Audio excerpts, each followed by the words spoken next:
কালের সাক্ষী হয়ে এখনো দাঁড়িয়ে আছে এই জমিদার বাড়িটি।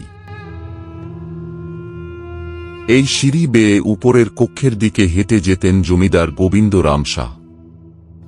শত বছর পুরনো কূপটি এখনো স্মৃতি হয়ে রয়েছে। বলছিলাম বালিয়াটি জমিদার বাড়ির কথা।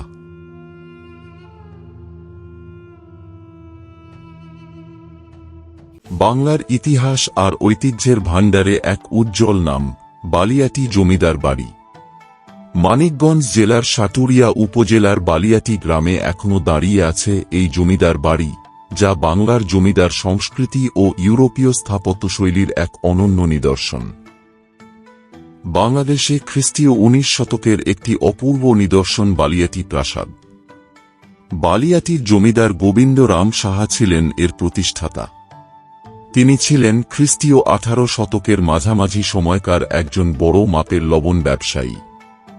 দধি রাম, পণ্ডিত রাম, আনন্দ রাম এবং গোলাপ রাম নামে ৪ পুত্র রেখে তিনি প্রজাত হয়েছিলেন।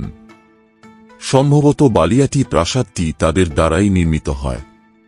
৫.৮৮ একর জমির উপর বিস্তৃত এই নিদর্শনটি বিভিন্ন পরিমাপ ও আকৃতির ২ শতাধিক কোঠা ধারণ করছে। উত্তর দিকে রয়েছে ৬ ঘাট বিশিষ্ট একটি পুকুর। এছাড়া ভেতরে রয়েছে ৭টি খণ্ডে বিভক্ত বিভিন্ন স্থাপনা, স্নানাগার, প্রক্ষালন কক্ষ প্রভৃতি। পুরো অংশটির চারদিকে সীমানা প্রাচীর দিয়ে ঘেরা। দক্ষিণ প্রাচীরে পাশাপাশি একই ধরনের ৪টি খিলান দরজা রয়েছে। প্রতিটির উপর রয়েছে একটি করে সিংহ।